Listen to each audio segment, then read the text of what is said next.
everyone here, and you are welcome to our discussion today. Today is 28th September, and it is the International Day for Universal Access to Information. Libraries provide the leverage for everyone to access information. This is necessary to access is necessary as access to information is access to education and opportunities for a better life. In Africa, this is critical.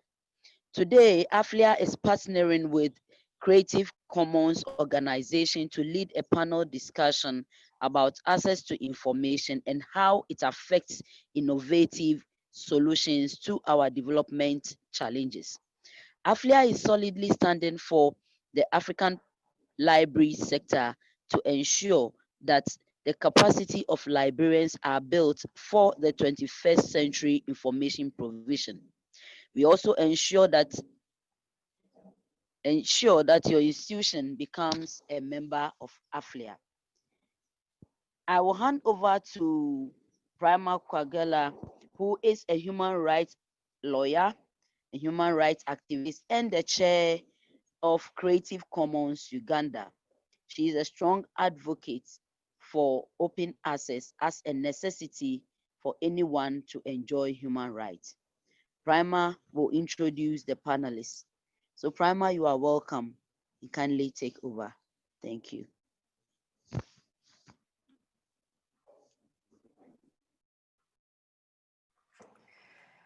Good afternoon, ladies and gentlemen that are following us online and those that have joined us on the webinar this afternoon in Kampala. Good morning from those that are still in the early hours of the day. My name, as already introduced, is Prima Kwagala. I am a human rights lawyer and the executive director of the Women's Pro Bono Initiative in Uganda. I'm also the chapter lead for Creative Commons in Uganda. Creative Commons is a non-profit organization that helps overcome legal obstacles to sharing of knowledge and creativity to address the world's pressing challenges, which includes knowledge and information generated and content created online. We make this possible in our advocacy through use of licenses, many of which can be accessed on the Creative Commons website, creativecommons.org, and which can be adapted to specific country contexts. Today, I'll be moderating a discussion on open access to information and promoting innovation in Africa. With us is a panel of very distinguished learned colleagues from across the continent that will be discussing various topics. We have, I'll let them introduce themselves. We have Helen Chuma-Okoro from Nigeria, Dr. Sarah Kadu, Aris Maro, and Elizabeth Oyange from Kenya. Now, I'll start with Helen. Helen, please tell us about yourself, where you are, and what you do.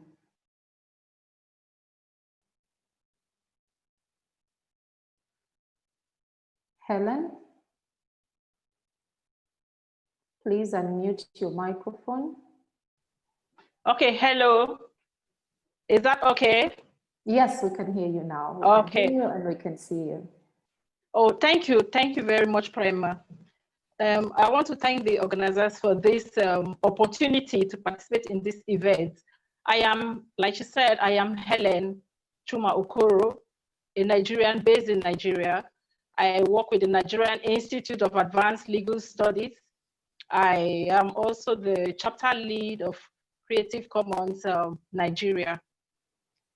My area of interest mostly is intellectual property law as it intersects with the public interest. That extends my interest in Creative Commons. Thank you. Welcome, Helen. And looking forward to discussing with you. Dr. Sarah Kadu, you're next. Kindly, in a minute or less, tell us who you are and where you're calling from today. Dr. Sarah? Hello, everyone. My name is Sarah Kadu from Uganda. I work with Makerere University, President Uganda Library and Information Science, and I'm a library and information science educator. Thank you, Prima. You're welcome, Dr. Sarah. I'm Aris Maro from Tanzania. Please tell us who you are, where you are, and how open access is important to your aspect of work. Mr. Aristok? I think Aris isn't here yet, so I've dropped him an email. Let's just move on and get him to introduce himself when he comes in. Okay, we'll move to Elizabeth. Thanks, Prima. Hi, I'm Elizabeth Oyange. I am currently a copyright specialist. So I'm a librarian. I sit at the university at Aga Khan University. I've been involved with Creative Commons since 2013, so it's always good to be able to come back and talk about issues of open access. And I also do have a passion for intellectual property, how it relates to so I'm looking forward to interacting with everyone today. Thanks. All right. Those are our panelists. Aris Maro is a lecturer and a librarian as well in Tanzania. I have known Aris for quite a number of years. He is part of the Creative Commons chapter. I think he's the public lead in Tanzania. He has worked on knowledge management for quite a number of years. And when he joins us, I'm certain he'll be letting us know of some of those creative and innovative initiatives that they're leading on in Tanzania. But I'll delve very quickly into the discussion for today. And I would like each participant, we're going to start with you, Elizabeth, since you already seem very ready. We need you to introduce to us the aspect of open access. One, would you care to help us understand what you understand with open access to information? What does that mean for someone who may have just joined us and is wondering how can I access information and how can I readily find it, or how can I use it to be innovative in my work? Okay. So there's a general misconception. First of all, I know as Africans, we like free things. There's a general misconception that when you go to Google and you Google something and whatever comes up, that is completely free to use. And that's not true, because there's something called copyright. So whenever somebody creates something, as soon as the pen leaves the paper, that work belongs to somebody. So anything that you find on Google is not, it might be openly accessible, but it's not free to use. The notion of open access generally just means that the information that you find, whether it's online or it's a physical copy of something, is okay to reuse and share without having necessarily to ask for permissions. So sometimes you'll find, especially when you're looking for journal articles, you'll find that that material is open access, which means you don't have to pay to access the information. But when you look at the license, it means you're restricted with what you can do with it. So most open access materials are free to use, free to share, free to distribute. And that is what most people are quite unaware of when they go online. Oh, wow. Thank you, Elizabeth. In your work on access to intellectual property and science as a whole, how has this worked out for you? Okay, so what the Copyright Office does at the university, we deal a lot with clearances and permissions, because faculty will want access to materials that they want to use in either teaching or they want to use in research. So when you have a material that belongs to the publisher, and it's not open access, it means that faculty or that teacher now has to go and look for an alternative. Sometimes a department will have a budget. So if a department has a budget and they can afford to buy that article for $30 or $40, then they'll buy it. But not everybody can afford to buy materials all the time when you need to teach. So open access then becomes very important because it means you can access the information quickly, it's free. And when you can access free materials, then you have more resources to use for your learners. So for us, it's very useful because we don't have to spend money. The information is there. It's easy to access. We don't have to spend time contacting publishers by email to ask for permissions. We just take what we need, look at the license, and then just use it internally. So that's very good. Open access is very useful for us as a general whole. Thanks. Thank you, Elizabeth. I'm going to move to Dr. Helen. Dr. Helen, you're an educator. Would you care to share with us how you're applying open access to education materials in your work? Dr. Helen, unmute your microphone. I can see you speaking, but your microphone is muted. Oh, sorry about that. I appreciate you addressing me as a doctor. I'm yet to get there, but then it's good. So yes, what do I understand by open access in the context of education? Rightly, as Liz said, open access is all about being able to access materials that you need.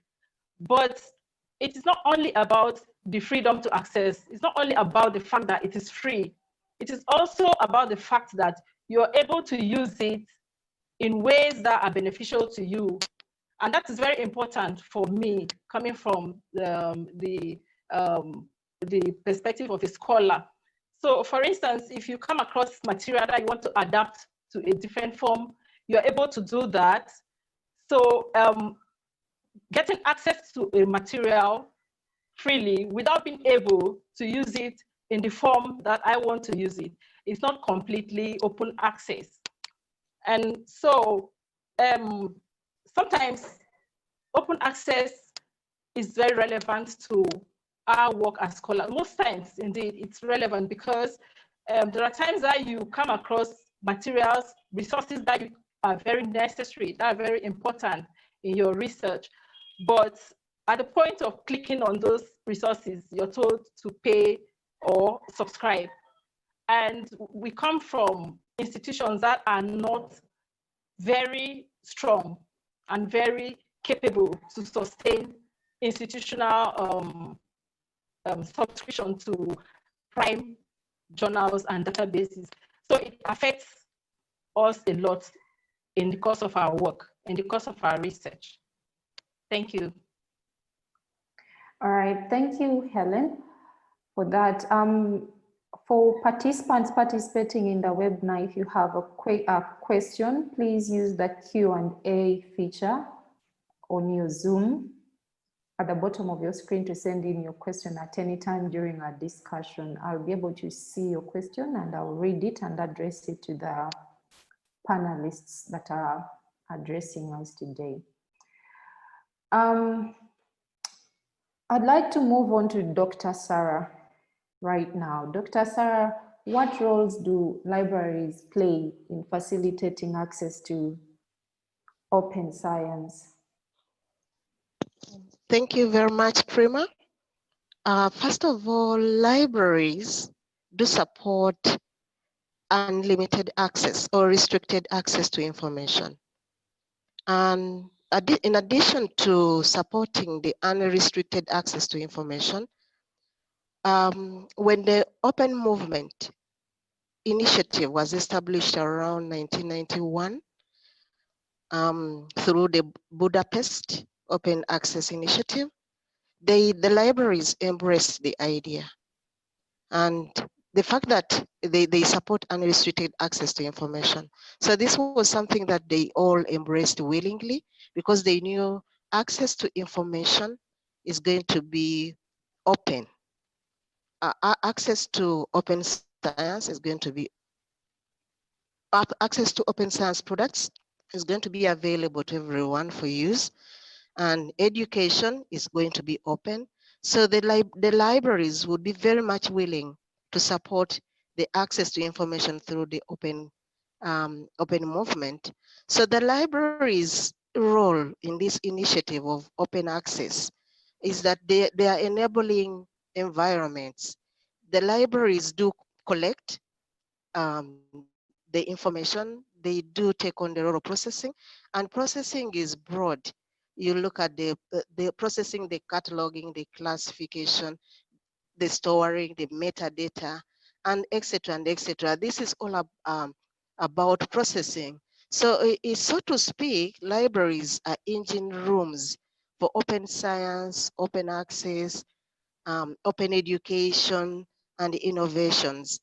And you also you might wish to note that the changing roles of librarians these days are enormous. For instance, the librarian has shifted from being a custodian of information only and to being an educator or an instructor. They also in the open world, they are embedded librarians that provide unlimited access to information. Librarians are also imparting a lot of information literacy skills with an aim of enabling access to information. And they are also mediating, especially with the policymakers, to ensure that the open movement is supported and consequently access to information by the readers. So libraries are actually playing a crucial role in documentation and providing knowledge, which leads to lifelong learning to its community. Thank you, Prima. Thank you, Dr. Sarah. While you were speaking, someone quickly jotted a question that I thought you might want to clarify before you leave the floor. And this is Ezra. Ezra is asking, is information under paywall open access? Dr. Sarah. Information under paywall being open access. I think it's a yes and no. It depends. When a library, as you rightly note, it's a room, but open access goes beyond the room. Information could be processed by librarians in that room, but it's not restricted to being accessed within the paywalls. So anyone from anywhere could access that information, but the information needs to be indexed, it needs to be the entire processing life cycle of an information. Thank you, Dr. Sarah. I hope that has offered some clarity to Ezra. I'll move to Helen. Dr. Sarah has told us that the role of librarians such as yourself is to, you're custodians of the information. You're in charge of processing this information, documenting it, indexing it, and availing it to the public using the several mechanisms and measures in place. For you, I would like for you to clarify on what are the goals for libraries in both open access to science and education. What role does the libraries play in facilitating open access to science and open education? I think libraries play a major role in ensuring open access to science and education by the fact that they are custodians of knowledge and information that is needed for education. Again, libraries are repositories for research output. So if research output is properly archived in libraries or deposited in libraries in ways that allow the public access to them, then libraries play a major role in that regard. Libraries remain, one of their major role is to connect people with information. So by being able to provide the kind of information, the kind of knowledge that people require for their daily needs, for their activities, and providing them in ways that are accessible is a major role that libraries could play to facilitate science and open science and education. And again, there is a lot of misconception about open publishing among scholars. Most scholars feel that by making their works open access, it amounts to losing their intellectual property rights over such works. So libraries could play a major role in educating scholars, especially scholars within their institutions, about the importance of embracing open access publishing, and also educate them on how to utilize their platforms. Again, sometimes scholars don't quite understand their copyrights or the limits to which they can assign their rights. For instance, author's rights. Most scholars don't understand that there are ways that you can actually publish a work without giving away all the copyrights that you have in that work. So you can actually also be able to make your work available, open access for non-commercial purposes, even as you sign copyright contracts with your publishers. So I think libraries should play a major role in coordinating all these different areas where there is need for knowledge and awareness. And also there is need to provide expertise in libraries themselves to be able to understand the opportunities that come up for their clients, especially for the people, for their clients within their institutions, to be able to benefit from open access publications. And there is it's also important for them to not turn their institutions to dumping grounds in the name of open access. So they should be able to source the right materials from the right source in order to maintain quality. That's my thoughts. Thank you. Thank you, Helen.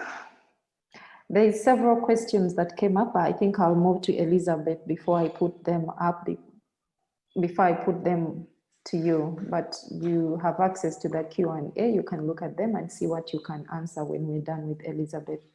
Elizabeth, what are the barriers to achieving goals for libraries in these? Because we have heard what the libraries are supposed to do. Their job is to coordinate, to be custodian of the information, to source for materials, to avail to clientele that come to them for some of this information, including our professors, lecturers, innovators, scientists, as Helen just discussed. I would like to understand, as a librarian in a university yourself, what are some of the barriers that you face in achieving some of these roles that you need to play? Thanks, Briba. So the three, actually, I think I'll do two in the interest of time. The first one that I can think of for libraries, in as much as you want openly accessible information, you need that information to be reliable. So the challenge that we're having now, especially when it comes to scientific research, is that some information might be published in journals or in materials that have not been peer reviewed. So we have an issue with predatory journals, and these are just journals or publications that they are not legitimate as a normal publisher would be. So they don't have the usual peer review that a legitimate publisher would have, which means that you might get information that is not correct, and incorrect information contaminates scientific information. So this is a challenge for us in terms of being able to check which publication is legitimate. So we do tend to do risk assessments. If we have faculty or staff that want to publish, we need to check, are you going to be publishing in a legitimate journal? Okay, so one of the challenges of open access is checking for a reliable publication. Another one is funding. So in as much as open access is a good thing, it's not always free, especially when you want to publish. So as a researcher, you'll find that if you want to publish your research in a very big journal, they will charge you to publish it. So you can be paying in as much as $3,000 to publish something, which other people will be able to access for free. But not everybody can access this, can have access to these funds. Yes, some organizations will fund people to publish, but for you and I who cannot afford $3,000 to put our work out there, it becomes a challenge. I've seen somebody ask a question on the Q&A about equitable access.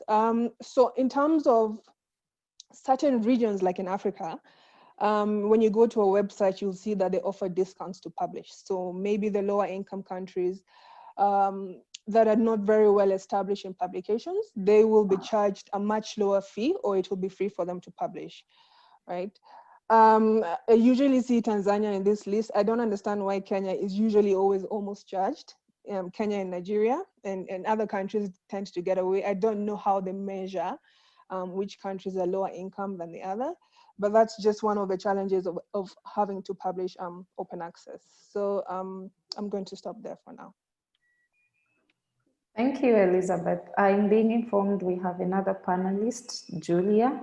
Julia Brungs is our network coordinator with Creative Commons, but I'll let her introduce herself. Julia, please tell us who you are, where you are, and how open access is important in your area of work. Yes, so hi, I'm Julia Brungs. I'm the network coordinator, the network manager at Creative Commons. So I work with a lot of the panelists because they're chapter leads, and I see in the attendees list, a lot of you are network members, so my name might have crossed your inbox. I'm not sure I'm going to talk about open access. I can tell you a bit about the network. I can tell you how this works, how you can join, but I think open access wise, we're missing one of the panelists. I think that's what's coming up here, because Aris was supposed to talk on education and open access. So I'd rather give it back to you and let you experts speak about what you know best. And if there's any questions with regard to the network of people interested in joining, let me know. I'm more than happy to help with that. All right, thank you. Thank you, Julia. For the network that Julia is talking about is the Creative Commons network. If you need more information about joining Creative Commons, please, you can inbox the administrators here. We'll pass those concerns to her so that she can directly address you on those. Thank you, Liz. I think I'll go back to Dr. Kadu, because it was while she was speaking that someone brought up the question of equitable access and embedded libraries. Dr. Sarah, can you please expound on what you meant by equitable open access and what you meant by embedded libraries before we can sum up this discussion? But you can also talk about a bit of the challenges that librarians face in providing information. Okay, thank you so much, Prima. I'll start with the questions as they came in. Equitable access implies we all have the same privilege to accessing information. We do not segregate whether you are female or male, you are a Tanzanian, a Ugandan, a West African, or that is, you access information with equity, actually, if I may borrow the same word. There is no, you don't segregate. You do not look at someone's color and then you say, I'm providing to you this material, go and take advantage of it and enjoy the benefits out of it. Then the embedded librarian, behind the scene, as open movement initiatives are going on, someone is processing the information you're going to use. A good example would actually be, take an example of open education. You always access these open education resources, but the person who has made it possible for you during that particular meeting, for instance, is an embedded librarian. If you want to take another example, you look at the materials we access via Google. All these materials, who is behind these materials. They are the librarians. They are embedded. They are within. It's not as opposed to the physical libraries where you meet the physical librarians, you ask for a question and then they respond to you immediately. But in this, with online initiatives, you request just like you are typing in the chat your questions and responses are going to come to you. I may not necessarily be the one to respond to those questions, but there are other people within the team that are responding, so they are embedded within. I think that is on the issue of the questions. Now back to Prima's request to talk about the challenges, I think there is still this attitude that most of this information that is open, that is available for access without restriction is not the best. And we just have that mindset. We need to work on it so that we change material. When you talk about open access, one thing, colleagues, that we might want to note here is that we are talking about majorly the open publications, the journals, the scientific works. And that's why we have all these concepts, the open and the movement, open science, open education, open access. They are supposed to be freely accessible to any community without restrictions. Now, the restrictions could come in when you make use of a certain material, but that is something else. It has nothing to do with the free access to information. When you get to usage, because accessing does not automatically warranty usage. You can access, download, copy, do anything. But then the usage, it's another thing. And then we still have challenge with infrastructure. The devices we want to take advantage of when we are accessing information sometimes are a challenge. Some of them are very expensive. Some of them sometimes are faulty. So anything happens with the devices. Look at the data. Many of us have been affected by the COVID-19. Actually, all of us. We could not access the materials, even if they were freely available for us to access. Because many of us, we are not working, and if you're not working, you're not paid, apart from the civil servants. So picking a little shillings you have, or euros, or whatever currency, to go and purchase data was a challenge. So you wouldn't access the free materials available to you. And then the connectivity also to accessing and using these materials that are freely available to you is also another challenge. And electricity, we are talking about Africa. I want to believe that Africa is not unique to the countries in Africa are not unique. So we have similar challenges. Electricity, power cuts are very rampant. Of course, sometimes we get some improvements here and there, but even as I speak, I don't have electricity. I've just used a solar system. So if I didn't have an alternative, I would be in trouble here. So electricity is also another challenge. And then the skills. Our colleagues, we think accessing the information we want is very easy. But many of us are still grappling with which search tools to use. How do we access to get the right information? If, as an educator, if I use some of these examples that I use to my learners, they would be very interesting. You ask a class, please look for this information. And the return results are going to be totally different. And that is the issue of the skills in accessing the information. And then sometimes you see our publishers and our vendors put a lot of restrictions to certain information. And when they put restrictions such as maybe pay so much money, then it becomes a challenge because you know poverty and Africa. And also sometimes when we want to contribute the materials to be available for open access, we are charged with what they call the access processing charge. And this money is in foreign currency to us. It is really, really very expensive. For For instance, if someone asks me to pay $200 to process my journal article, then 200 to a Ugandan is a lot of money. I would say, now I'm giving you my material free of charge, and then you want to ask to me to pay to process it, and we are going to freely release it to the community to freely enjoy the benefits. So I think those are some of the challenges I would highlight for now. Prima, back to you. Thank you, Dr. Sarah, and for us to be able to manage time and to interact with the community we are representing right now. I'm going to have to move to the next step, but maybe to recall what Richard raised, the question of open access not being access or free access and equitable because of the presence of he calls it APC, which is what is this? This is Richard. Richard was saying, we say open access, but still there is no equity. So please kindly explain what equitable access is. And I think Dr. Sarah just explained that quite extensively.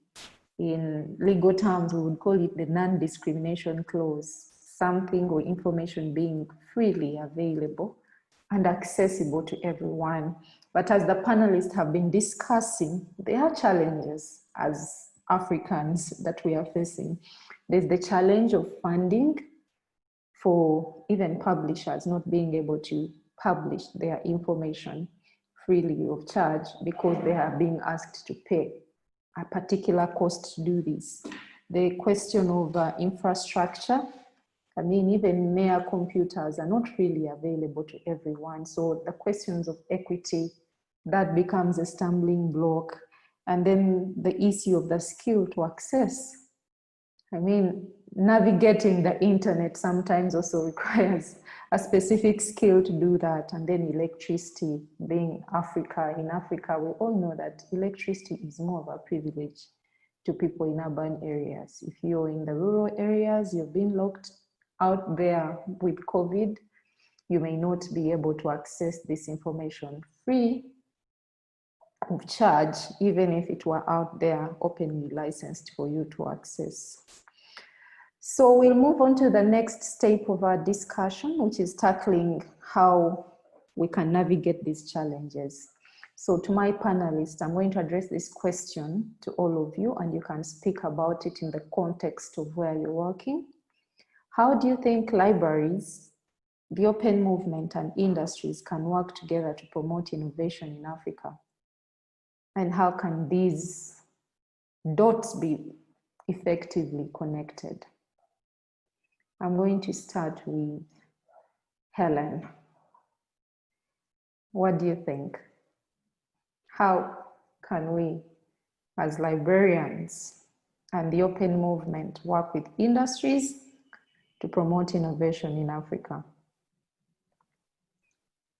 Okay, I think librarians as custodians of most research outputs, it is incumbent on them to make sure that these works get to the public and get noticed by the people that can transform them into useful products and commercialize them. That is talking in market terms, which now brings in the industry. So it is not just enough that researchers deposit their works with libraries.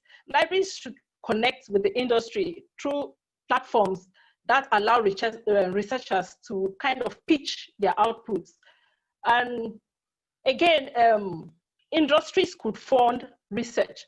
And when industries fund research, they become closely connected to the results, and it's easier for them to know the outcome and decide whether it is worth investing in terms of commercializing the outputs and turning them into useful products that can sell in the market. So we can see a model developing in the tech industry where you have tech hubs located in universities. And you find out that most of the works that engineering students in universities turn out in these hubs are directly related to industry needs. They produce solutions, tech-based solutions for industries based on some kind of request or based on their own initiative. And tech environments, if we recall, they operate on the philosophy of openness a lot. You have open and collaborative innovation going on there. You have shared spaces, you have co-creation amongst members. And in a recent study that my institutions conducted about tech hubs in Lagos, Nigeria, for instance, we found out that the members were actually not really concerned about intellectual property rights. They are more interested in seeing that their works get out there in the market and are scalable. So intellectual property rights, most of them have not even given it a thought. So if libraries could connect with industries and be able to bring the outputs of research to them, for them to invest in it. I mean, it doesn't make sense that research outputs are there, like just lying idle in archives or gathering dust in some kind of shelf, on some kind of shelf. And when you have research outputs that are not translated into useful products for the end users, that research becomes a mere academic exercise. The impact is reduced. So I think that is a way that libraries can connect with industry by creating platforms which bring the three parties, together to be able to coordinate and connect their interests. All right, thank you. Thank you, Helen, for sharing your expertise and experience, but also insights on Nigeria and how the tech industry can collaborate with libraries to invest in research, to be able to improve their products on their markets. I'll move to Liz. Is that the same case in Nairobi? What are your thoughts? Thanks, Prima. I actually agree with Helen on that. And I think one of the best ways, really, when we start thinking about how libraries can connect to promote innovation in Africa, will be advocacy. So there are a lot of people, there are a lot of organizations that work in the open movement. So if we can start thinking about collaborative advocacy, like with organizations like Creative Commons is very big in the open movement. And when you start to think, how can we collaborate with Creative Commons to push for advocacy on open access, that's already one step, okay? And then another benefit of Creative Commons, of course, is the licenses. So what type of license do you want to attach to your work to allow people to use that work in a certain way? And when you see a work that's been open accessible with the Creative Commons license, what can you do with that work, okay? So we need to look at the advocacy for one. And then we need to start brainstorming amongst ourselves. We can maybe have mini communities. I mean, the CC groups in Africa are already a very good starting point for brainstorming. We can use this to develop trainings and sessions on what are the ways that we can develop information sharing in our regions. In Africa, we get ideas by looking at how things work in other places. So I know, like, for example, Tesla had released a couple of patents recently, and those are just free things that have been put out there for us to get ideas on how to create things on our own. So if we can have databases of things that are free, that have been put freely out there for us to access this information, then we can begin to build capacity on how to use that information to become innovative in our own ways. We look at our own problems, we get the information from out there and we adapt it, and we use that information to become more innovative internally. So I really do feel that if industries, especially local industries, if they empowered citizens with industry-specific information, then you'll find innovation grows, right? How many industries in Africa share information with citizens about how things work? We don't know.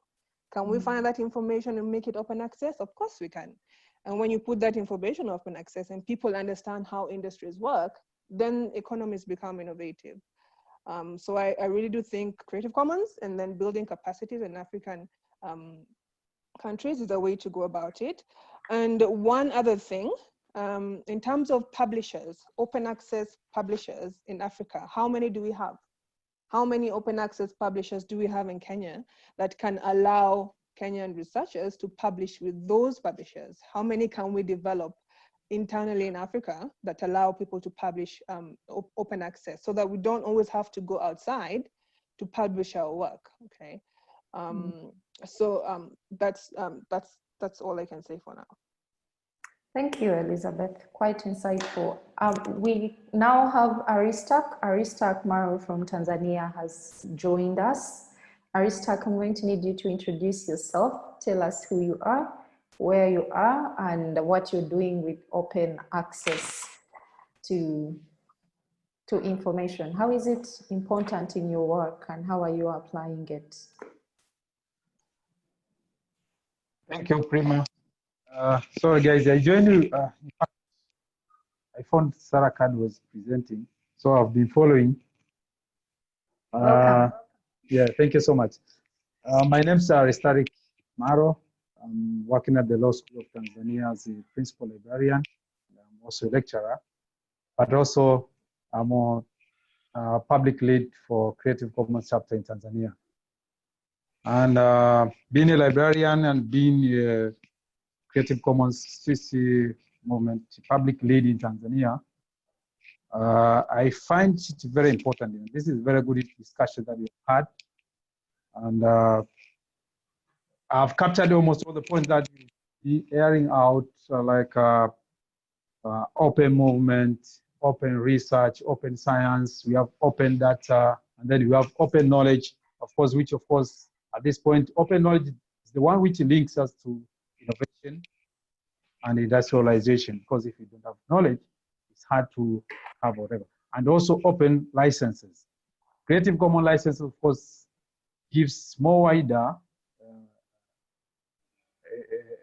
give more chance for people or the public to understand and get to access to a lot of information and a lot of mostly which used to be closed kind of information. But what I see here is that it's very important to have a well-knowledgeable society whereby information is freely accessible and can also be accessed in different media. You know, most of the people would like to access information only maybe through internet, you know, and the internet, like in some remote places, like in the villages, cannot have internet access. And of course, the challenges that were aired out by some of the panelists, the issues of power, the issues of skills on how to access the information.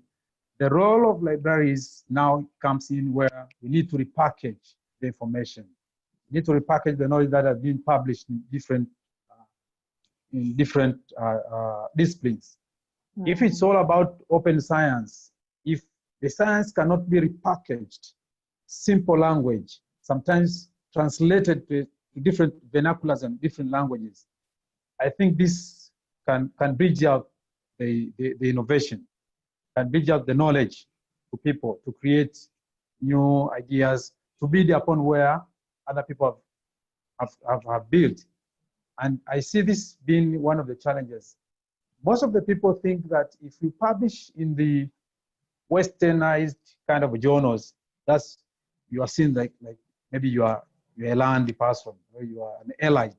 But to me, I find it a bit difficult, whereby we have a lot of information and published information. We have a lot of knowledge.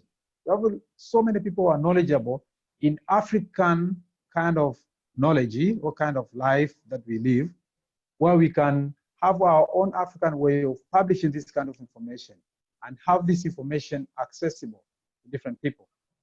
Talking of African, you know, life, the science, if it's not translated, if it's not, you know, we need to reach a point where we can simplify the language from the science so that even the normal people can also read and understand and build upon whatever they capture from the science.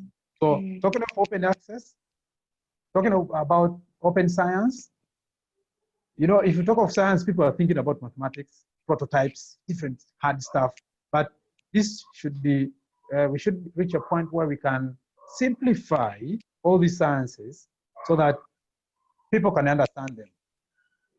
And this is where also the publishing industry also comes in. With of course, there are a lot of challenges in Africa. The publishing industries, most of them are after making money or making profit. But to this point, I find it that it is the point where we need to rethink that if we are to encourage reading culture, to increase reading culture in Africa, that means the publishing industries should also change their thinking. It shouldn't be a point of making money, but a point of attracting so many people to come and publish it within the African part of it. Of course, Elizabeth was talking about to have the African databases where we can publish them freely, you know, and then people can have equal access. People are talking about equity, equitable access. People can have unlimited access to whatever which is being published in Africa. But also, we should also reach the point where some of our universities, research institutes, to change their thinking. In the universities, what we think is that if I'm to publish in a certain journal in the westernized country, that's where I get my promotion. But remember, you are publishing a work which has been done in Africa for Africans, but you are going to publish it outside with a cost. But to access this particular information or knowledge, you need also to pay a cost. So there are a lot of limitations in between. So when you are talking about access, you know, when you're talking about equity, everyone should have access to this kind of information or this kind of knowledge that are being published within the different platforms. But finally, maybe just give it a final thought. When we're talking about the open education resources, for instance, we need to have a localized open access education resources where the people who are to use these particular materials can have equal access. We should not have all this information just on the public. If you have this information in the public domain, that means it's very easy for people to access this particular information, which of course the issue of copyright and license comes in. Maybe I can end up there and then we can discuss more. Thank you so much. Okay, all right. Thank you, Aris Tariq. I will move to Dr. Sarah Kadu. The panelists have spoken about the role of libraries working with industrialists, the tech world. Helen was sharing the examples of tech solutions in Lagos, Nigeria, and Liz brought in the question of information that is in the public domain, such as patents that are free and accessible that Africans can use to build on.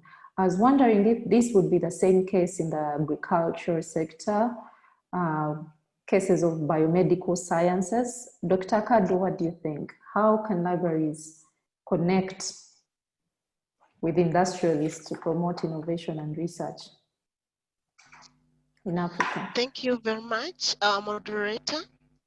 I think when we talk about the industry, I tend to think of first thing the community.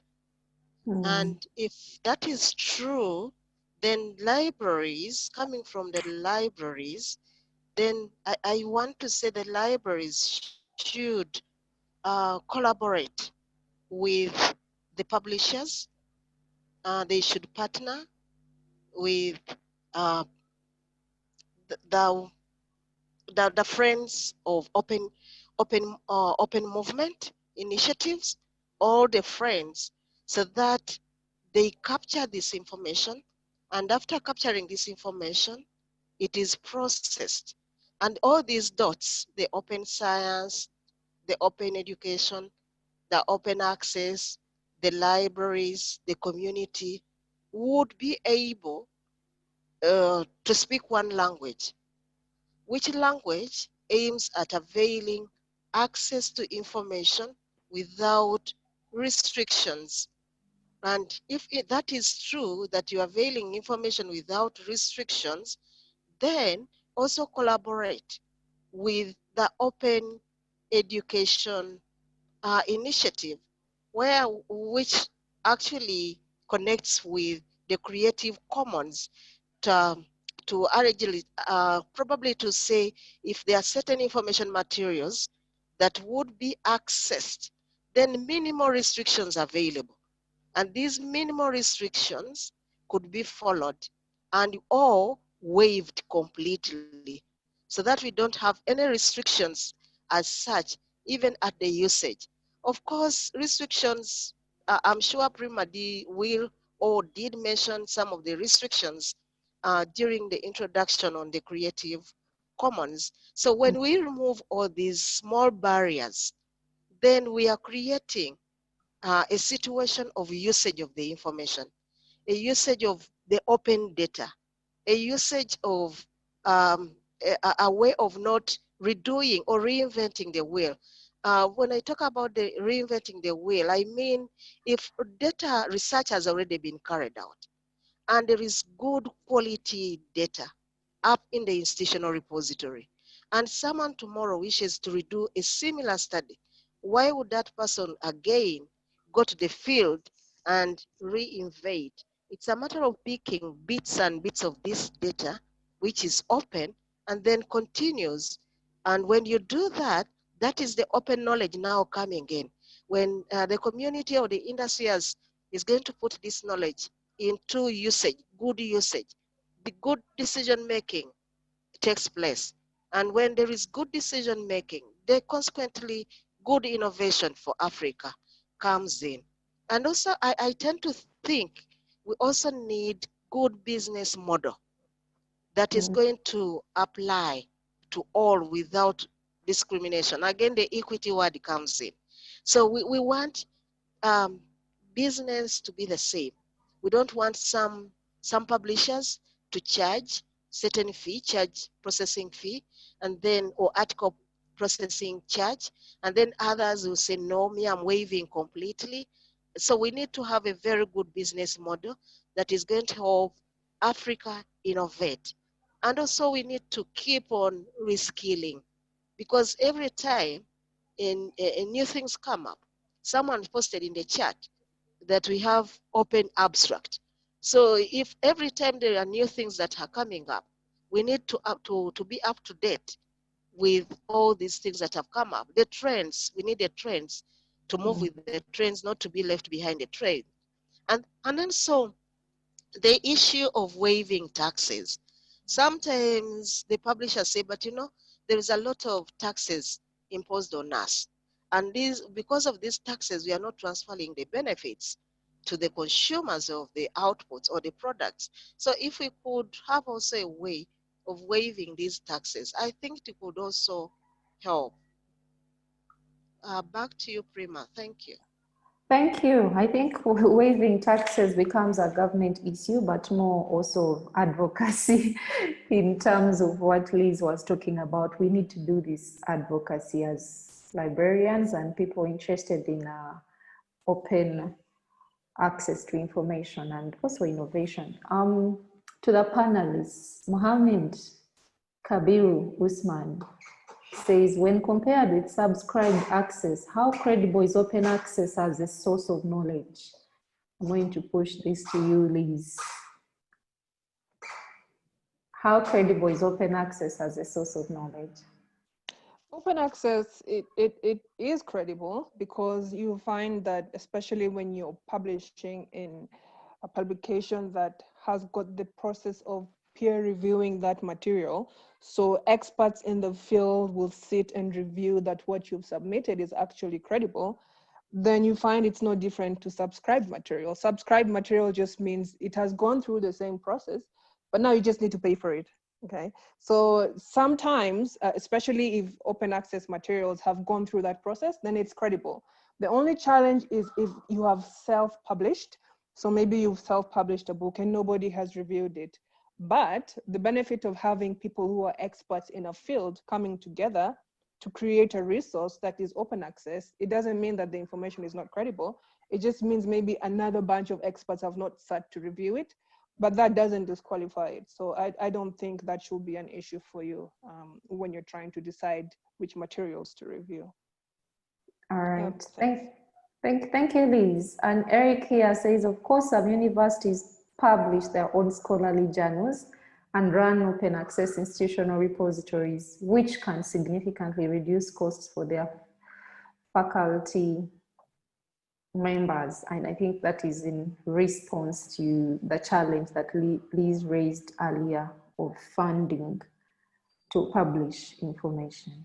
Thank you, Eric, for sending that comment. We appreciate that you're following the discussion. Richard Bruce is asking a question that I'm going to send to Helen.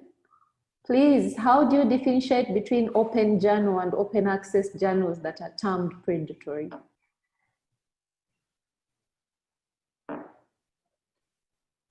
Helen? How do you differentiate between open journals and open access journals that are termed predatory? Okay, yeah, that is a very important question because it is one of the conversations that we have in most of our academic institutions. Now, like Liz said, so people tend to sometimes see open access as not validated, but it is not the case. Open access journals that have gone through adequate process of peer reviews are quite okay. But when they become predatory is when people collect money, or institutions or publishers or whoever is behind the journal collects money and publishes without that particular publication going through a peer review process. So just the fact that you are able to pay the money guarantees that your article will be published.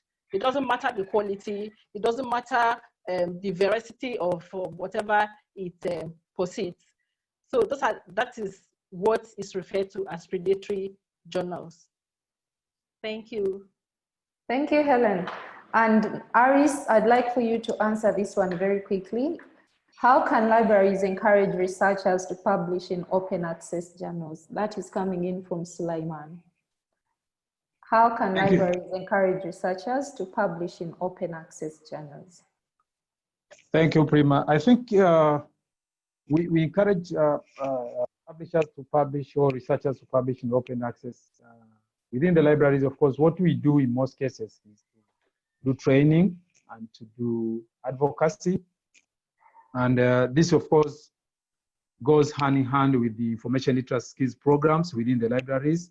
This is where we conduct all this training on how credible the open access journals are also a good source of information, a good source of research.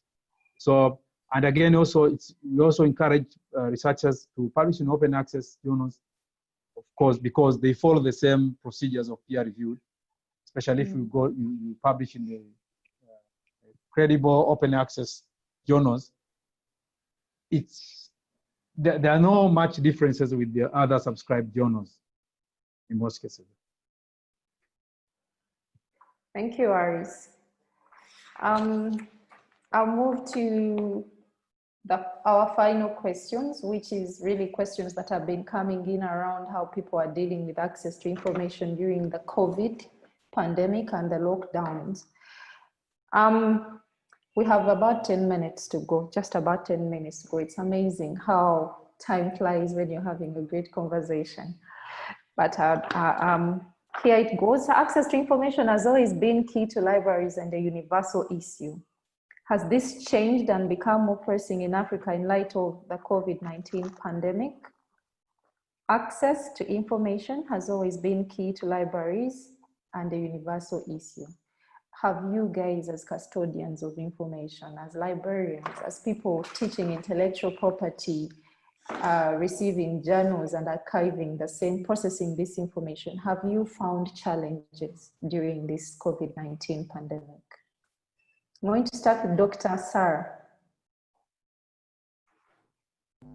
Thank you so much, Prima. Your question requires me to talk about the challenges of access to information during the COVID-19. I think, yes. Just brief background to that is that, as you might be aware, many of the academic institutions closed or were shut down completely. So because they were shut down completely, the demand for knowledge, the quest for knowledge was higher. So when the quest for knowledge was higher, and if there is restriction to information access, then people get disappointed. They get disappointed because this particular article, journal article that is really on high demand has restrictions. But then you might also wish to recall that certain publishers had to waive certain important journal articles for access to at least make people happy about the information. But still, not all of them were willing to do that. Negotiations were around the topic to avail access or at least to waive the restrictions, but some did, some did not. So that was a very big challenge. And secondly, yes, you are right when you say access to information is still key and really was on high demand during this season because like for instance, certain school, the learning was taking place online and the e-teachers were giving assignments to the learners. So the learners had to get reference materials, which reference materials could only be obtained online. So if whoever had access to was successful in attempting to respond to the questions, but those who did not have access to the devices had to face it rough, and they became so demoralized and even gave up. The issue of connectivity is actually still another challenge. The internets could be on and off, and then that could also cause serious challenges. And learning takes place within a specified period of time. For instance, just like we are here, you see we have 1 and 15 minutes, our discussion, and then after this, it's gone. So if there are challenges between this period and you lose it, you can't get it until you go to a recording or something. And of course, the attitude and mindset, as someone just mentioned, I think we got a question from the chat that not all these materials, the open access materials, are referred to as credible, which is a misperception. And I think it's to do with the attitude and the mindset of us, the people. But as one of my colleagues, the panelists, did mention, this information actually goes through peer review, apart from others who want to steal by charging a lot of money, and they say, you give me $500, tomorrow your article is up, running. And that's why in academic circles, the issue of an editorial board is quite crucial, or a peer review committee is demanded if you are presenting your publications for promotions or for something else close to that. Thank you, Prima. Before you go, what are some of the solutions that you would suggest to bridge these gaps and challenges that you have mentioned? Thank you, Prima. I think we need to collaborate with all these people behind the open movement, the open initiatives, and the industry. We all need to work together and speak one language, availing free information to our people, to the public, because we know the benefits of accessing information. Information is power, if we can all subscribe to that adage. So without access to information or good information, then we are not empowered. And when we are not empowered, we cannot make meaningful decisions. And if we are not making meaningful decisions, we are crippling the economy. And so we need to all work together and join efforts in this movement so that we speak one language of open access, open science, open education. We need to support it fully. Thank you, Prima. Okay, I'll move to you, Liz. You mentioned several challenges. What are some of those long-term solutions? What do long-term solutions to the challenges? You mentioned the question of funding. Dr. Kadu mentioned the question of infrastructure, access to devices, internet. and the issues that have come up as a part of the COVID-19 era. How can we solve these? Okay, thanks, Prima. I'll just go back to something that Aris had mentioned. There's a running joke that the African would rather die than share knowledge. And we have a lot of professors. These professors, they're walking encyclopedias. They have all that knowledge. But how many of them translate that knowledge into information that can be freely accessed? So we're maybe it's our background. We are more of an oral culture. Our traditions were passed through us orally. So we were not very keen on writing things down. And maybe that's our Achilles heel, I'll say it that way. How can we get Africans to share knowledge? Because we have the knowledge, but we don't share it enough maybe. So solutions maybe will be trying to build capacity. Why is it beneficial for you to share your knowledge? How will it help your economy? How will it help your institution? How will it help your department, right? For us, when the COVID came, it was challenging, but we do have a blended learning at the university. So in as much as there was face-to-face learning, we did have online learning, so it wasn't too much of a burden. The burden was that, okay, yeah, some publications were made open access, but only limited to the period of COVID, okay? And then you find that those are rushed by faculty to try and now move all the materials online. It becomes a challenge because the resources in the libraries were closed, so we couldn't use that space for learners. So the resources that are in the library, we need to get them to students. But then there's copyright.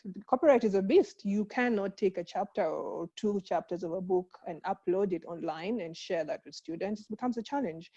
But if we go online and we find open access books, it becomes easy. You don't have to worry about permissions. You don't have to worry about copyright infringement. So maybe moving forward, the solutions will be to start thinking about developing open educational resources internally.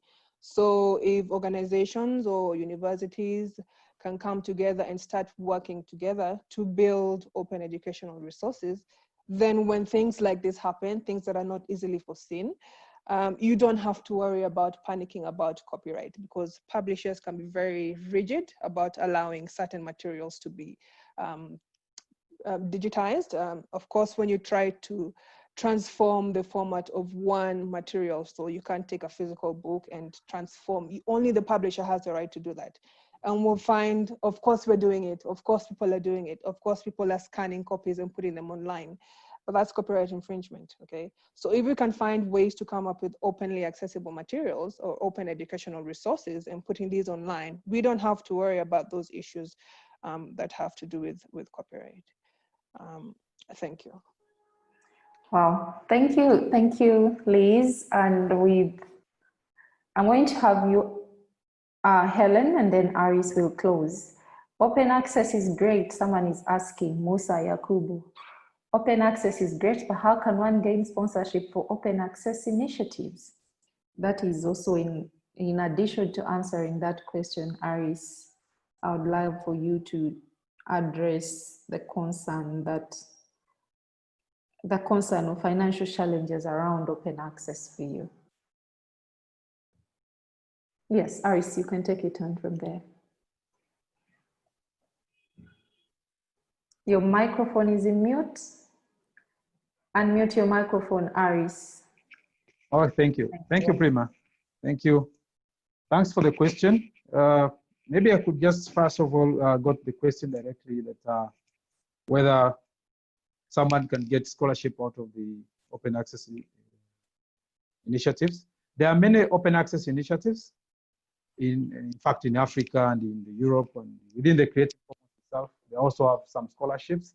I think one has to become, first of all, a member of these particular movements in order to be eligible to get scholarship. Like Creative Commons have many scholarships in different levels, like an open access movement platform where they have different scholarships for capacity building, for advocacy, for different trainings. So one has first to become a member in order to be eligible to get the funding or the support. But also within the Creative Commons also we have what we call GLAM, where there are also open libraries, open archives, open galleries, where there are also scholarships for different levels in different whatever. We have open access initiatives itself, and we also have Wikipedia, where they also offer a lot of support for different people, their different needs. So in fact, what one has to do is to first become a member of the movement in order for one to have the funding. There are so many opportunities. I think Julia can also add up some of the scholarships that can be available within the movement. The other question was, did you talk about the solutions to these challenges, Prima? Yeah, but we were looking for you to address the issue of financial challenges, cost implications of open access. Are there any? Yes, there are many cost implications on open access. Some of us think that when we talk about free access, open access, we think that there's no any cost associated with it. First of all, the first cost that one gets is, in order for you to have your research or your publications online, you must have some cost. First of all, you need to have internet. You need to subscribe to some of the open access journals, which of course some of them are free, but you also have a cost, a time as a cost, because you need to sit down and register this particular journal where you want to publish. But also in open access, it's not as free as you think, because in order for you to access these resources, you also need to have internet bundles. Like in Africa, it's not that easy. Internet connectivity, you need to buy internet. I don't know in the other countries, but like in our country, it's not that cheap. Internet is not that cheap. People are using mobile phones to access these materials. But also, you need also to have a cost to buy the gadgets for you to have access. One can access within a mobile phone, so you need to buy a mobile phone. One can access within a desktop and the like. But also, another cost is training. In order for you to be able to navigate within the open access journals, one has to be trained on how to access these materials. And therefore, you can as well have an online training, or you can have a face-to-face training. But during the COVID-19, we don't have face-to-face. Most of the training are coming online. Like we are now using Zoom for our meeting, and therefore there are so many trainings that are taking place online, which of course need some costs. In open access journals or research, in most cases, in Africa, like in Tanzania, in order for your article to be reviewed within the different open access journals, maybe you need to pay some little money, or the editorial teams need to be paid some little money for them to review some papers. And therefore, there are some little cost implications, which of course sometimes we don't think about them. We think free is free, but it's not that free. It is not. And I'd like to thank you for that, and ask Helen for some of those long-term solutions that you would like to see in the future. How should open access look like in the future? Okay, thank you, Prima. So I want to think that action is actually needed at different levels, from the government, scholars themselves, and the institutions involved. So for instance, if government could provide more funding for research, scholars will be able to publish open access easily. And you find out that for important initiatives like open educational resources, so many African countries don't even have a national policy yet. So action is actually needed at the government level. Then for scholars themselves, there's a lot of work to be done to dissuade them from this mentality that open access amounts to giving away their copyright or intellectual property. So a lot of work needs to be done for scholars to also be aware of the value and benefits of open access. Then institutions themselves, so many African institutions in African countries are still keyed on traditional forms of publishing. They publish journals in hard copies. So for me, that was the area I had challenges during COVID-19. For online materials, I just had the normal challenges that has always been there. But for mostly local materials, which I'm used to going to the library to source because you can't find many of them online, that was a great challenge. So if institutions could move away from this model of publishing in hard copies and embrace online publication platforms, that will help a lot as a long-term goal. Thank you. Thank you, Helen. Our time is fast spent. I'd like to thank you all for participating, for making time for this. As Dr. Sarah said, information is power, and meaningful decisions, such as what Helen just said, actions are needed. We need information, we need to build capacities, as Liz intimated.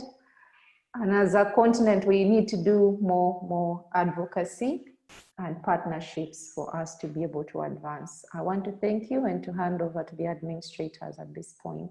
Thank you for participating.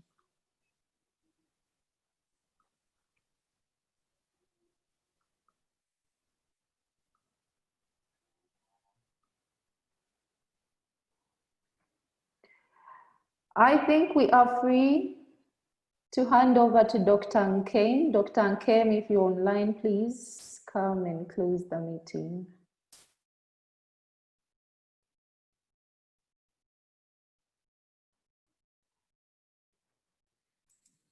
I'll just jump in when Akeem's getting her things together. Can you hear me now? Yes, we can hear you. All right. Thank you, dear Uncle. Thank you. Thank you to everyone, panelists, and everyone that attended. You know, you have planted the seeds for something. That idea of collaborating with others to see how we can make knowledge, information more open in Africa is really critical for us, because we want a situation where, you know, people in the industries can open up and help the researchers, and researchers too will open up to the people in industries, so that solutions of challenges can be arrived at. So thank you very much. We hope that this will be a continuing conversation, and that we will move on to something else that will really bring us right into the center of how we can do this. So thank you again. Thank you, Julia. Thank you, Evelyn. Thank you, every member of the AfLIA team, and thank you for everyone, to everyone that attended. Thank you, and bye. Yeah, thank you. Yeah. Thank you. Bye. Bye. Okay, bye. Thank you. Bye. Bye-bye.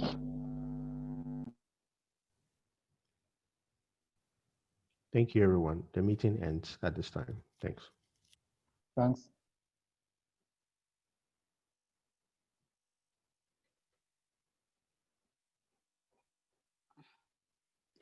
Oh. Beg you, come cool my heart, you.